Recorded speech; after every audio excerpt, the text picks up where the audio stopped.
Assalamualaikum warahmatullahi wabarakatuh. Anak-anak sekalian, pada pertemuan kali ini kita akan membahas salah satu instrumental paling fundamental dalam manajemen organisasi modern, yaitu penyusunan dokumen rencana strategis atau RENSRA. Nah, anak-anak sekalian perlu memahami bahwa organisasi yang besar bukan dibangun hanya oleh aktivitas yang rutin, melainkan oleh arah strategis yang jelas. RENSRA sendiri bukan sekedar dokumen administratif, tetapi merupakan representasi cara berpikir strategis organisasi dalam membaca masa depan. Bagaimana memetakan tantangan, serta menentukan posisi kompetitif dan keberlanjutan organisasi dalam jangka panjang. Nah, dalam perspektif manajemen strategis, organisasi yang gagal merumuskan strateginya sesungguhnya sedang merancang kegagalannya sendiri. Oleh karena itu, pembahasan materi kali ini tidak hanya berfokus pada teknis penyusunan dokumen, tetapi juga bagaimana membangun pola pikir strategis yang adaptif, visioner, dan berbasis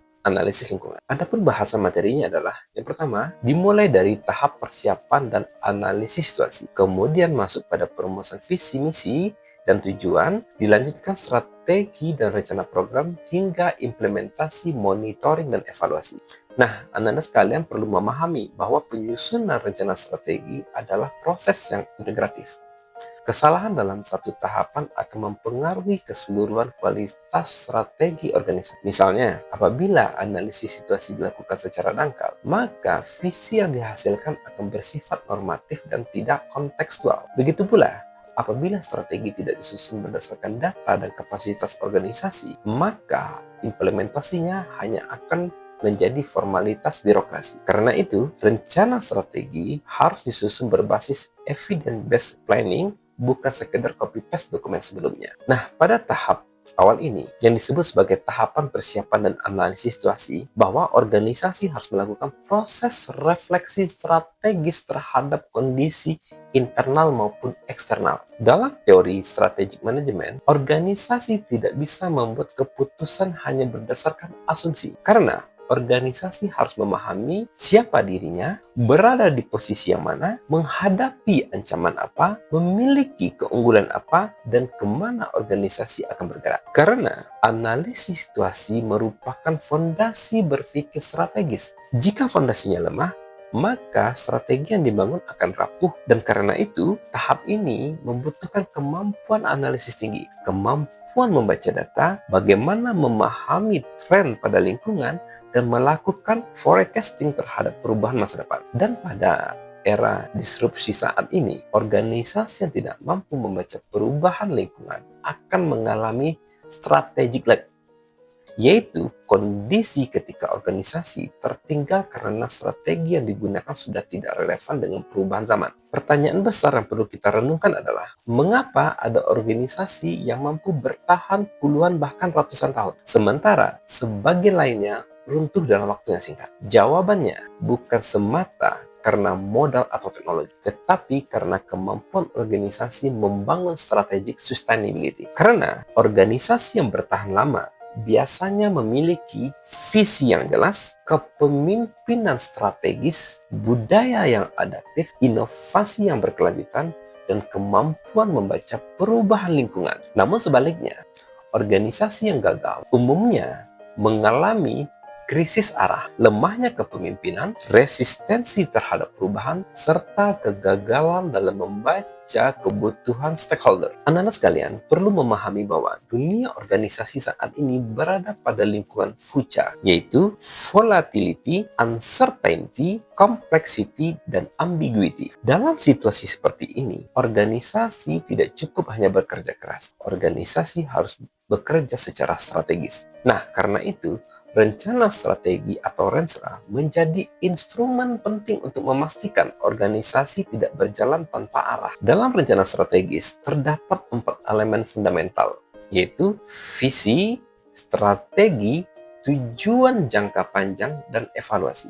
Visi adalah gambaran ideal masa depan dari organisasi tersebut. Namun perlu dipahami bahwa visi yang baik bukan sekedar kalimat indah, melainkan future positioning statement Artinya, visi harus menunjukkan posisi masa depan yang ingin dicapai organisasi. Dan strategi adalah cara organisasi memenangkan persaingan dan menghadapi tantangan. Strategi bukan daftar kegiatan, tetapi pilihan prioritas. Dalam ilmu strategi dikenal dengan konsep trade-off, yaitu organisasi harus mampu menentukan apa yang menjadi fokus utama dan apa yang tidak menjadi prioritas. Karena tujuan jangka panjang merupakan bentuk konkret dari visi, sedangkan evaluasi berfungsi memastikan bahwa seluruh strategi berjalan sesuai dengan target. Nah, organisasi yang hebat bukan organisasi yang tidak pernah gagal, tetapi organisasi yang mampu belajar dari evaluasi dan melakukan continuous improvement secara konsisten. Pada bagian ini, kita akan membahas salah satu instrumen yang paling populer dalam perencanaan strategis, yaitu analisis SWOT. SWOT sendiri membantu organisasi memahami hubungan antara kapasitas internal dan dinamika eksternal. Artinya, strength menggambarkan keunggulan dari organisasi, sedangkan weakness menunjukkan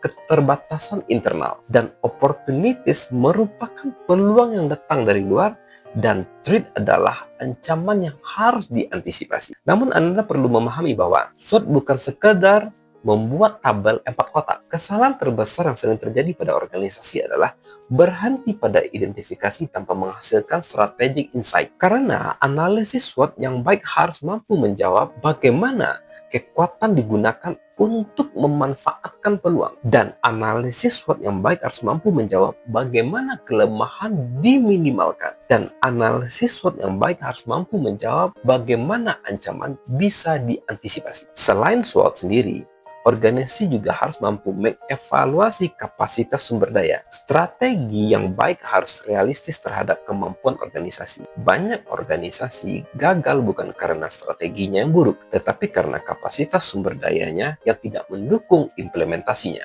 Untuk memahami penyusunan dokumen rencana strategis, kita harus paham tentang identifikasi mandat dan isu strategis. Organisasi publik maupun privat harus memahami mandat yang dimiliki. Mandat sendiri merupakan legitimasi formal mengenai apa yang boleh dan harus dilakukan organisasi. Tanpa pemahaman mandat, organisasi berisiko mengalami strategic deviation, yaitu penyimpangan arah strategi dari fungsi utamanya. Nah, selain itu, organisasi harus mampu mengidentifikasi isu strategis. Isu strategis adalah persoalan utama yang memiliki dampak besar terhadap keberlanjutan organisasi. Dalam konteks saat ini, isu strategis dapat berupa digitalisasi, perubahan regulasi, krisis ekonomi, perubahan perilaku masyarakat, hingga perkembangan artificial intelligence. Nah, pada kemampuan organisasi sendiri harus bisa membaca isu strategis dan menentukan kualitas keputusan yang akan diambil. Karena itu, penyusunan rencana strategis harus berbasis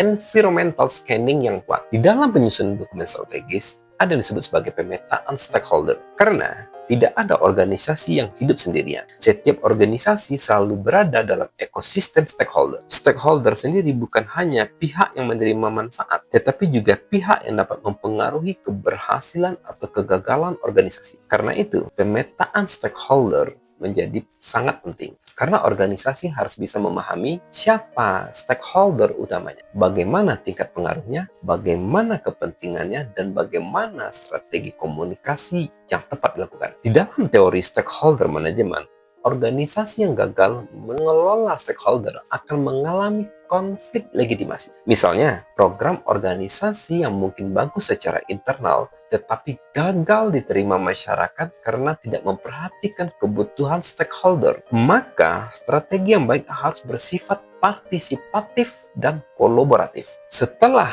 analisis situasi dilakukan, organisasi mulai memasuki tahap penentuan arah. Tahap ini sangat penting karena visi, misi, dan tujuan akan menjadi kompas organisasi. Visi sendiri menjawab organisasi ingin menjadi apa di masa depan, sedangkan mission menjawab apa yang dilakukan organisasi untuk mencapai visi tersebut. Sedangkan tujuannya menjawab hasil konkret yang ingin dicapai. Nah, Anda sekalian perlu memahami bahwa visi dan misi tidak boleh bersifat normatif semata. Karena visi harus bersifat, yang pertama, inspiratif. Yang kedua, realistis. Yang ketiga, menantang. Yang keempat, relevan terhadap perubahan lingkungan. Sedangkan tujuannya harus measurable dan achievable.